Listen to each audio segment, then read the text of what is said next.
get right into reading the book.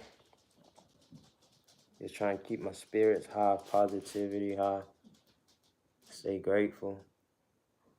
But yeah, man. Hey, I was wanting to, I said I was gonna stream yesterday. I don't know if I make a song or not. I know we're gonna get right into just reading though. Chapter 8, Time to Fight. Last chapter was Metamorphosis. Book, Sex, Drugs, Pucks, and Souls. I was just finna read it. Just on my own, you feel me? I was like, let me just YouTube stream it, and you feel me? Try to stay consistent and stuff. I mean, try to stay disciplined with it. So, time to fight. See if we could gain anything. If anybody vibe with it. If you don't, you don't. You do, you do. That's what's up. But yeah, let's get to it. Chapter 8, Time to Fight. After 4 months of training to punch and destroy, I'm hard and I'm ready. I'm in the best shape of my life, finally free from the endless flow of nicotine through my heart, and there's a pulse of hope radiating in my body, of redemption and glory. I have a call on my life again, a purpose. This is my quest. I don't know how I'll get there, but I'm a man on a mission to fight my way to the NHL. The only thing that's going to stop me is my death, so come on and get it, motherfucker. Samantha and I talked long into summer nights about our future. She's the only one who believed in me. We agreed to give it 2 years, and if nothing happens, I'll quit hockey and get a real job. Essentially, we'll give it 2 years until I'm making actual money that qualifies the hockey gig as an actual job. Something sustainable. I know I'll most likely be starting in the East Coast Hockey League on a $500 or $600 a week contract that can be terminated at any time. Fuck security. I never knew you anyway. I think of myself feeling insecure and vulnerable.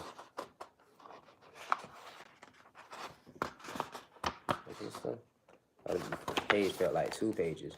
The aspect of no security makes it very clear to me that I'll be fighting every game, leaving everything on the ice, my juicy balls exposed for the world to see if I'm really a man, or if I'll cower in fear again, like I did 5 years ago. This time is different though. I'm ready now. Samantha will stay in Wisconsin working at the hospital as an x-ray tech and make real money while I go to war. She'll provide for us for the next 2 years while we have a long-distance relationship. I promise her I'll stay faithful and I'll never cheat. I mean it too. I'd rather cut my dick off than see the look of defeat in her eyes as she catches me with my pants down. Or scroll through my phone to find secrets and deceit, some sexing prose that's poetic and pulsating, or dick pic sent to some baroom slut at 3 in the morning, or a grainy video of some pucky bunny blasting her box with French tip manicured middle finger. I'll never do it. I'm waging this war for us and for our future. It's the only way. The voices of doom are still there though. They always are. But any of those self-doubts or self-defeating thoughts get smashed away by my newfound confidence in myself, my six-pack abs and bulging muscles, and that menacing stare I've perfected in the mirror. For once, I know what my mission is. I'm going to fight. Fight for everyone, fight my way to the top. Period. That's it. I know it's going to be a slow burn. I just have to show up every single day with my knuckles up. Be ready to chuckle, like my life depends on it. After a bunch of phone calls to coaches and lost leads to get a new agent, I realized this. No one's willing to take a chance on a washed up failure like me. One guy is, though. And just like that, I have a new agent. It's all falling into place. He gets me a weekly contract in California with the Bakersfield Condors and the East Coast Hockey League. Then he calls and tells me he got me a tryout with the Houston Aeros of the American Hockey League farm team for the Minnesota Wild of the NHL. I worked my bag off all summer for this. I conditioned myself. I'm in shape and dangerous. I'm willing to fight anyone. I still feel the fear, but I use it as a motivator. It's fight or flight, and anytime the fleeting feeling comes up, I picture my girl. I want to marry her someday. As soon as I get some money and some stability, it's for her now, for us, our family. There's no turning back. I drive to Texas for a tryout to fight my way onto the Houston Aeros roster in the AHL. I crush testing and see immediately that I'm already at the top of the pecking order, physically speaking. That's the only metric worth tracking, as far as I'm concerned. I'm the alpha male. When it comes time to take the ice, I'm throwing massive cross checks on my opponents and playing with piss and vinegar, with snarl and jam. I'm a fucking wild man out there. This is my unveiling. I'm looking for blood and teeth. Coach pulled me aside after the first couple drills. Bobby, I love the way you play. Just watch those cross checks. We can have you taking penalties out here. We want you on the ice. I flash back to my first hockey coach that I remember when I was 7 years old. It's right before a hockey game, and he's addressing the team saying, "We don't want any sick birds out there, do we?" Everyone's confused and look around to see if anyone else knows what coach is talking about. He pauses and let us have a moment of confusion to try and figure it out. He speaks cryptically and in riddle form, and I always get a sense that he's trying to teach me something, that there's always a lesson to learn. Sick bird. Anyone get it? He says. We don't want you to be a sick bird. Sick bird is an ill eagle. Get it? And illegal. No penalties, no sick birds, okay? I should have listened to my first coach. I spent eternities in the sin bin. I'm a sick bird, all right.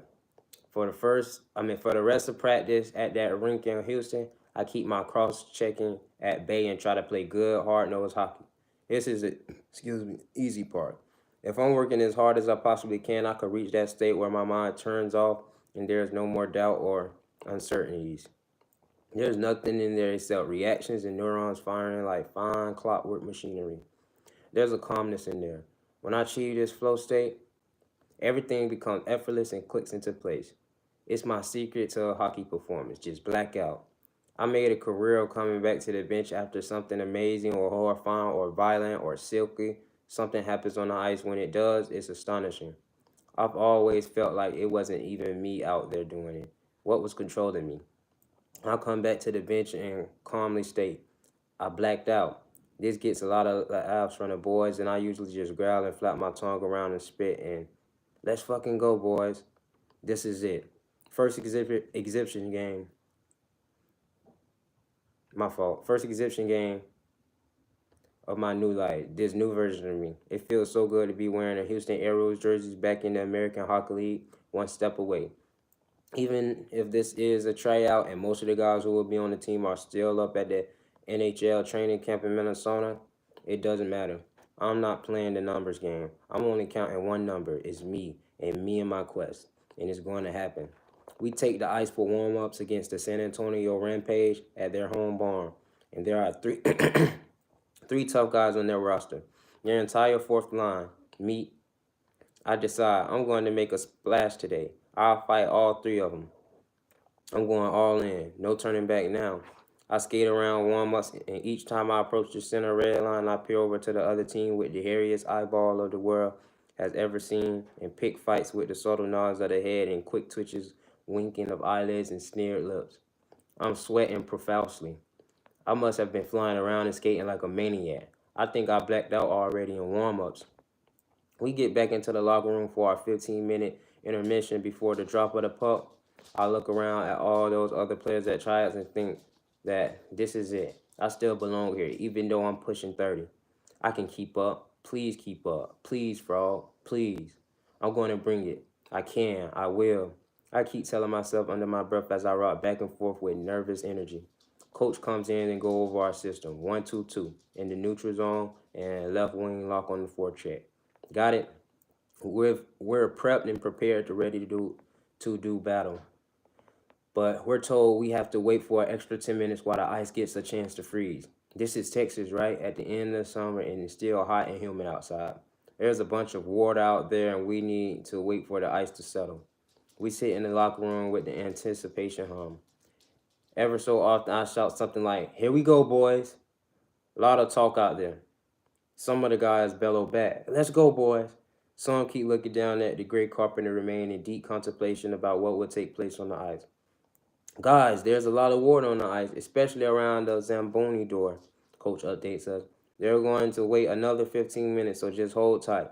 Stay loose and we'll be out there in no time.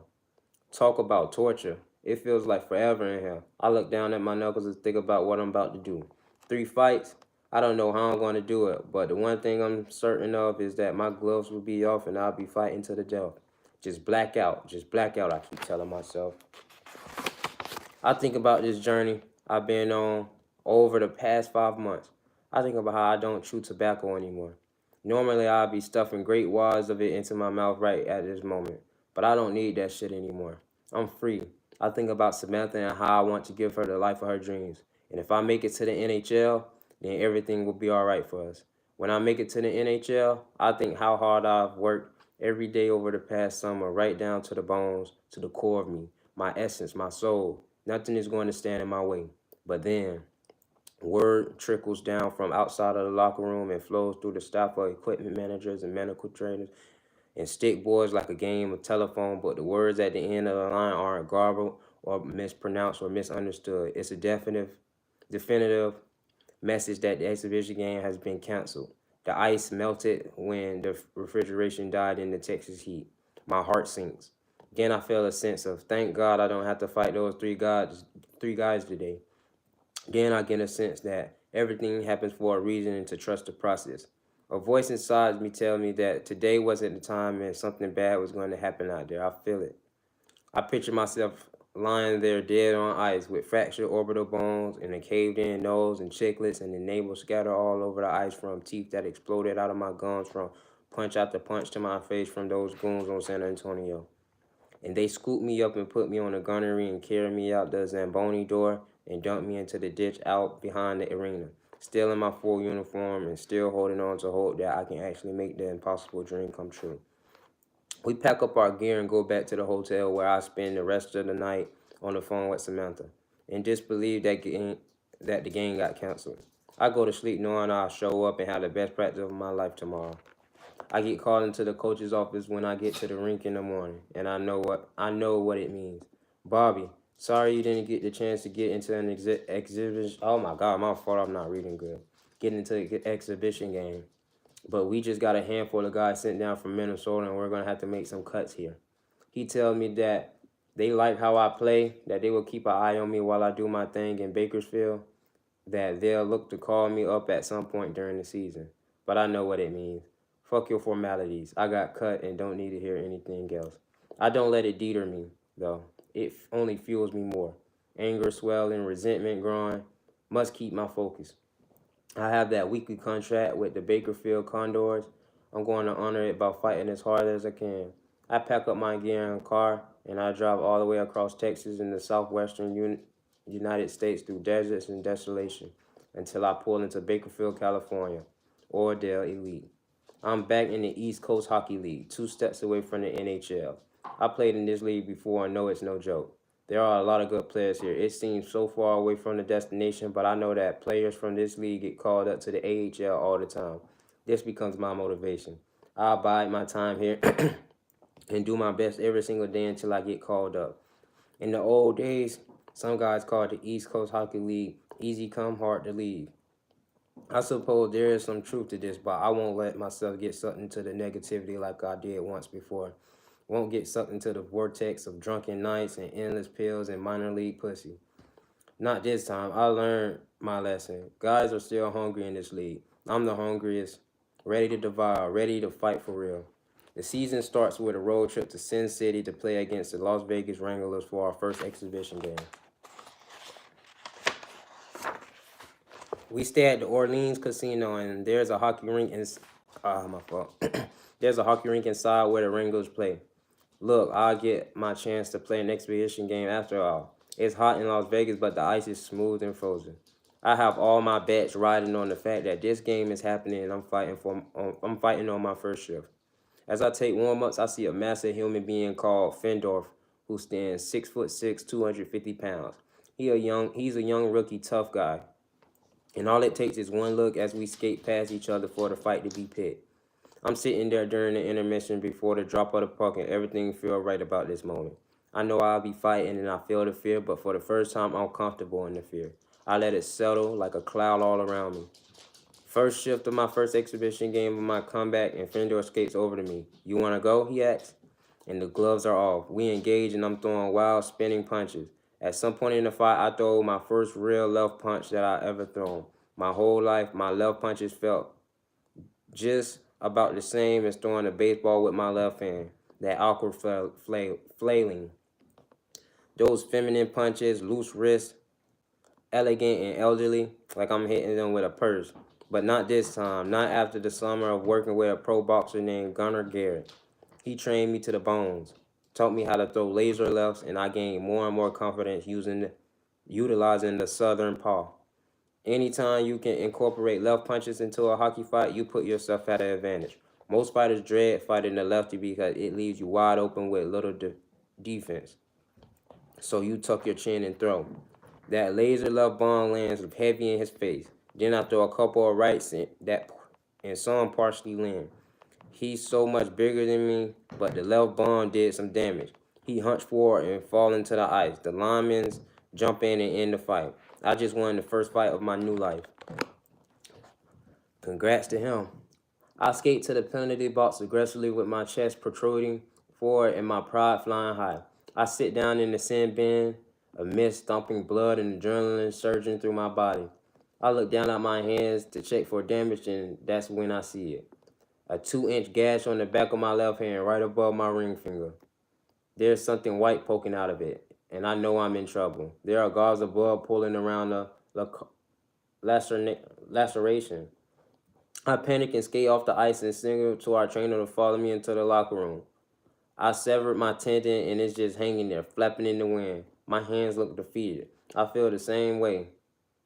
I shower up and meet with one of the staff doctors. He introduces me to a rocket in a miniskirt and high heels and a furry little coat.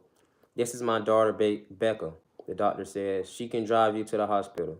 I realized that I still reeked like ass and hard work because my shower was more like a quick rinse. So I'll go back into the locker room and douse myself in Axe body spray and rinse my mouth out with Listerine. We walk to her car and she talks the whole time. A sexy little college kitten at UNLV, pre-med and shadowing her dad today.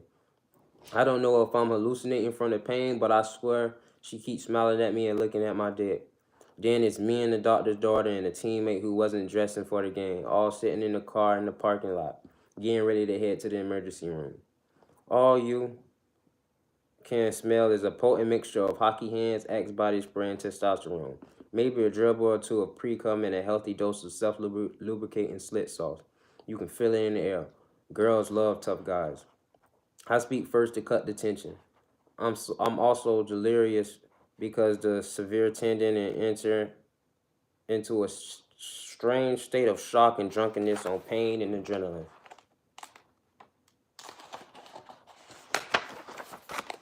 Yeah, so sorry about the smell in here. I think I used too much Axe body spray, I say. That's okay, she giggles. It just means I'll be on your lap in no time at all. Wait. Pause. She said that? That's okay, she giggles. It just means I'll be on your lap in no time at all. She just smiles and puts it and drives and presses the gas. I turn my head slightly and look at my teammate in the backseat out the corner of my eye. I feel his smirk. What happens in Vegas, stay in Vegas, I think. But then think better of it because I'm doing this for Samantha and for my future family. A frantic mixture of emotions and thoughts. Stay the course, Bobby. Stay the course. We go to the hospital and I get treated for fight bite. I fight Fendorf. I hit Fendorf right in the middle of his mouth and knocked out his two front teeth. Sheesh. A pie in the face, but in the process, severed my tendon. That boy hit a mean punch. As I lie there in the hospital bed, I feel the painkillers and antibiotics pump through my veins. Everything's getting a little hazy. I sit there and melt and look at the doctor's daughter sitting next to my hospital bed with her legs open. I'm staring up her miniskirt and pink panties in the outline of her vagina. She stares back and looks intently into my eyes and smiles. The doctor comes in and tells me I have to get surgery when we get back to Baco.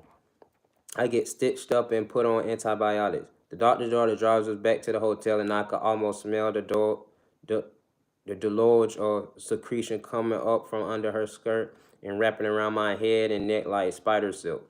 I can't even breathe. She pulls up to my hotel, and you can carve the tension with a chainsaw. My teammate hops out and leaves us alone to talk. Do I invite her up?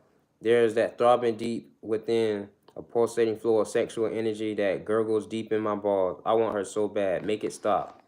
What now, she says. She looks into my eyes and her eyelashes back. Her eyeball glisten with anticipation of her riding me all night long. I'll prop my bandaged hand on the pillow and grab the flesh of her hip with my other hand.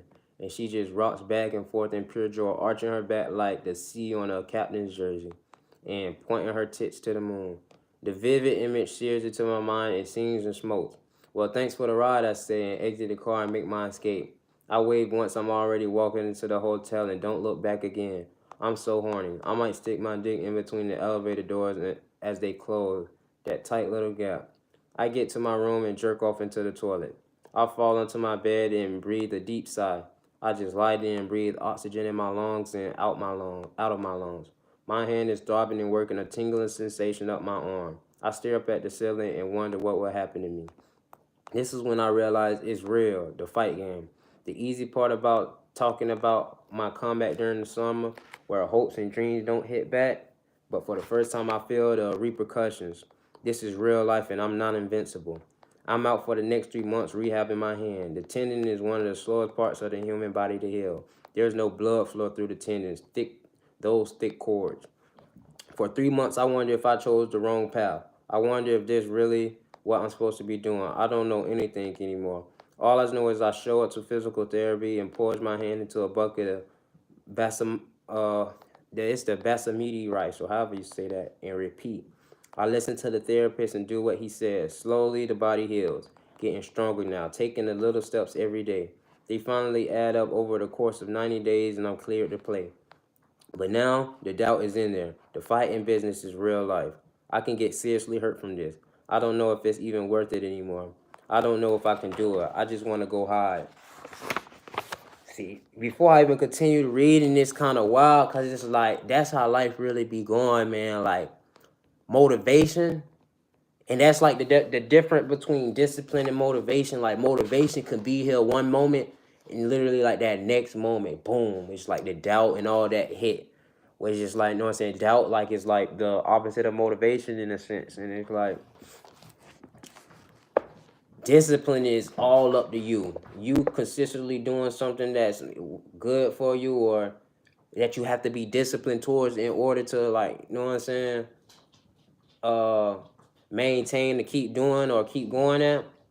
Where motivation is always gonna fluctuate. Like, you ain't gonna always be having that sense of motivation every moment of your life. You can always be disciplined every moment of your life, because discipline itself is the consistency of, you know what I'm saying, work ethic or effort, or the consistency of doing something with action.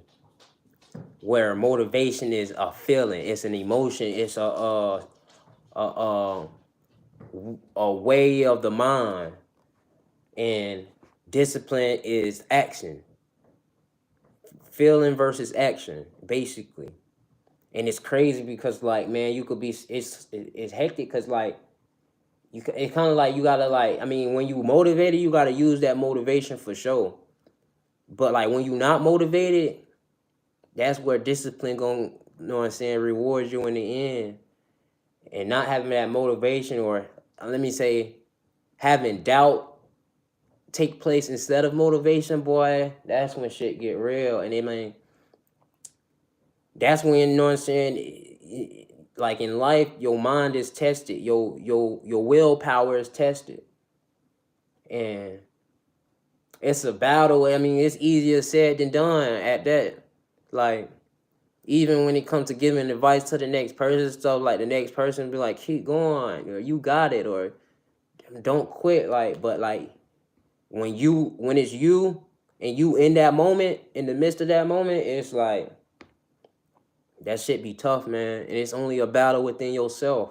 Like, only you gonna be able to overcome that. It's like, that shit fluctuates, boy. And it's crazy too, because, like, even in life, like, even in my personal life, not even to go too deep into my personal life, but like, I'm like, in recent times been having like them moments where, like, yeah, keep going, man, you've been grinding, you doing it, boom. But then, like, that doubt and that, just that lack of motivation, that that questioning of your how you feel or in your mind, that jump hit, and it's like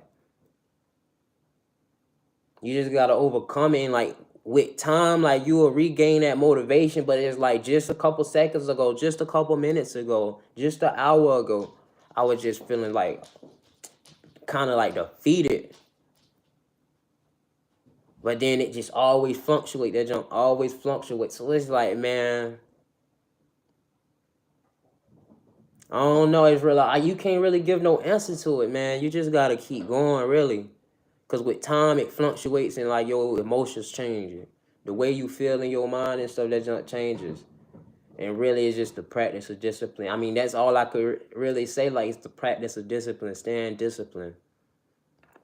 And it's so many different variables that come into attack mode to your discipline. You know what I'm saying? Temptation, doubt, what the next person gotta say, uh opinions outside of yourself. It's like I mean the list could go on, but at the end of the day, it's, you know what I'm saying, practicing and perfecting that discipline, man. Working towards keeping that discipline strong. And it's a difficult task, but you gotta keep going for real. And I mean that could be really what I'm getting out of this book, is just like perfecting that discipline, perfecting that maneuvering of motivation. And just like with him, just like reading right now and then going off of just personal life too, it's like just like, yeah, you gotta keep going and keep practicing perfecting that discipline.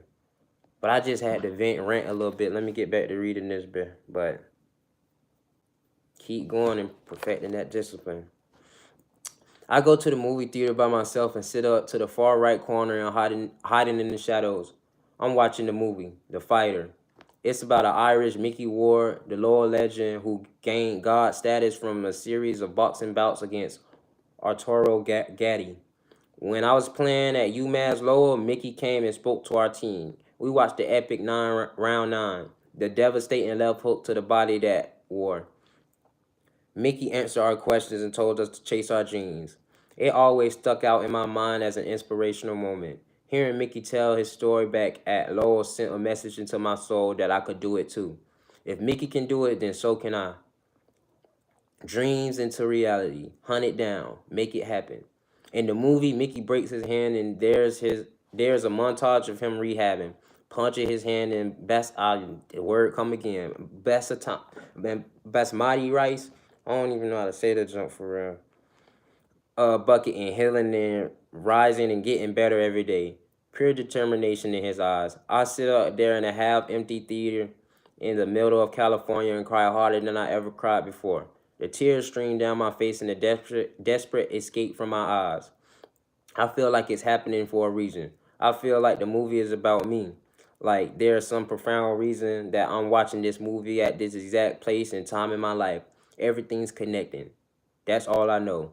And that's how, like, you see, like, boom, like, even that moment right there, it's like, it be like that too. Like, even like certain things you gain and stuff literally come in at the right time when it come to like guide. Not even, I don't even want to call it guidance because it's not necessarily guidance, but just like kind of like a little nudge in the right direction of how you should be, you know what I'm saying? Or just like the perfect things you need to hear at the point in life, or just like even like the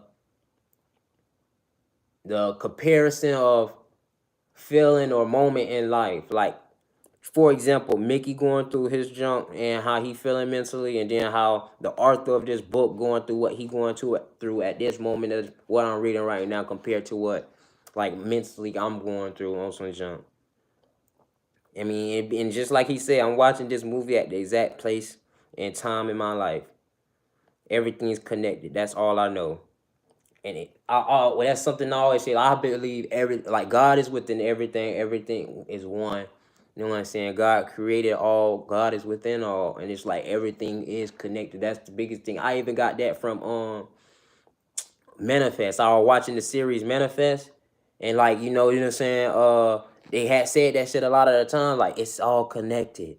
It's all connected. When they on the plane, it's all connected. The little boy and shit. But yeah, man, I just cry and realize that I could climb back from this too. I can get better and rise from these ashes. I can fight again. I will fight again. I can make it to the NHL. I will make it to the NHL.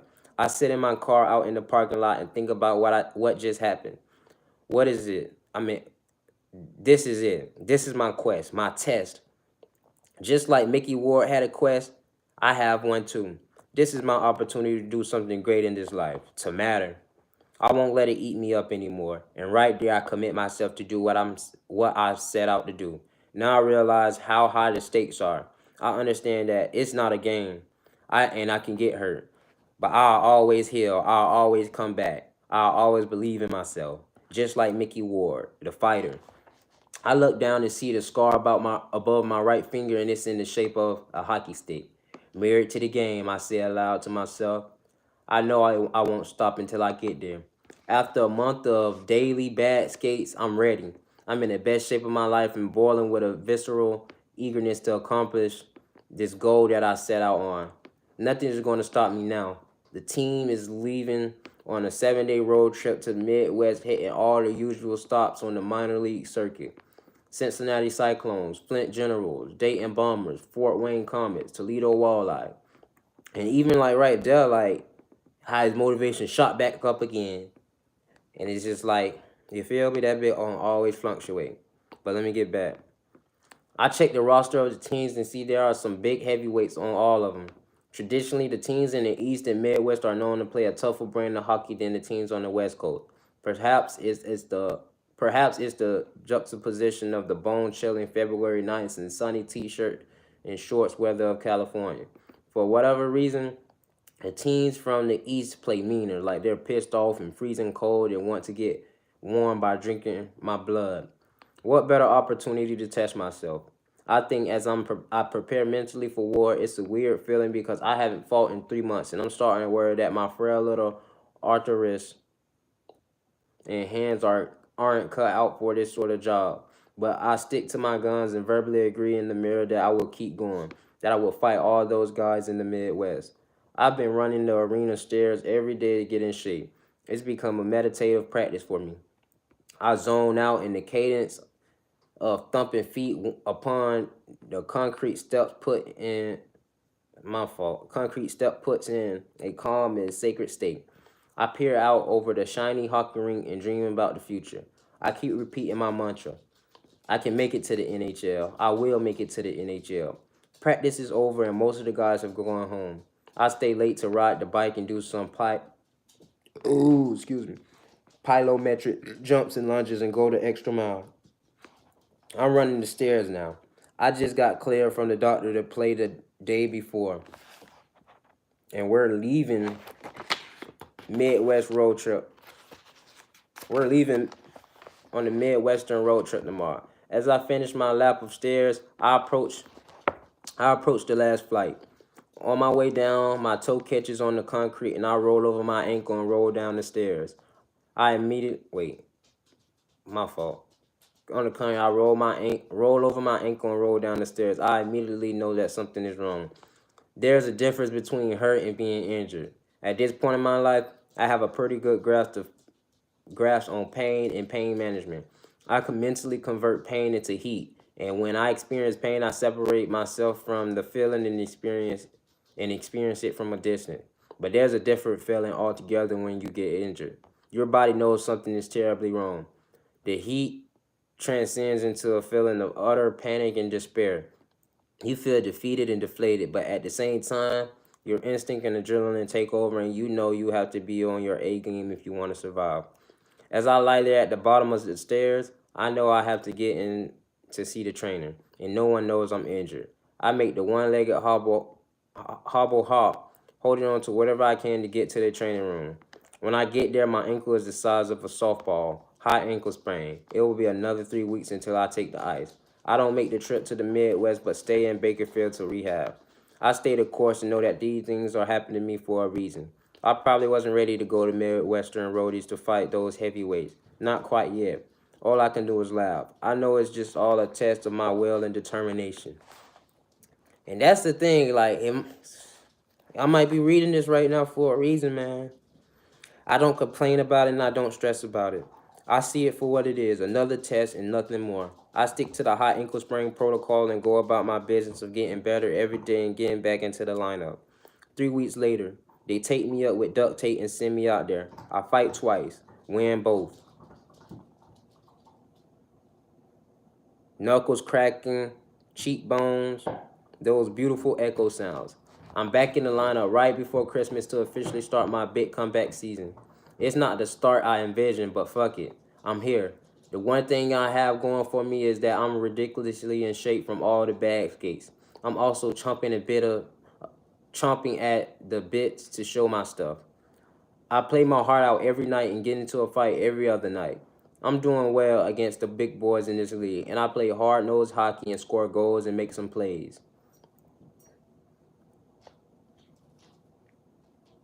I'm still in the mentality as a winger that when you get on the puck on the half wall, you just chop the puck high off the boards and get it out of the zone as fast as humanly possible. I still don't have the confidence or skill set to gather the puck off the wall and look up ice while moving my feet and analyzing all my options. Maybe chip it to my center man who is streaking out of the zone. Or there's my left winger and he's open. But then you run the risk of throwing a hard pass through the middle of the ice in your own defensive zone. It's all about risk versus reward. My favorite play eventually becomes waiting for the center man to fly the zone and slowing the game down so that everyone skates past me and I hit the wide open net front defenseman with the pass right on his tape and buy up time and space for him while he skates up the ice and make a play up the other side. It'll be 3 years before I can make a high-end play like that, but it's in there somewhere, waiting to come out. I feel it percolating. But for this moment, I do what I have to do and whack the puck as hard as I can to get out of the zone and try to get in the forecheck and smash the fucker through the glass. I make a rule with myself in Bakerfield. If I score a goal or get an assist, whatever the situation, I try and fight the next shift. And if not the next shift, I definitely fight that game. I'm always striving for that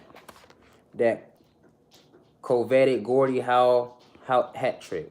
That unofficial award always sums up what it means to be a hockey player for me. Or perhaps it's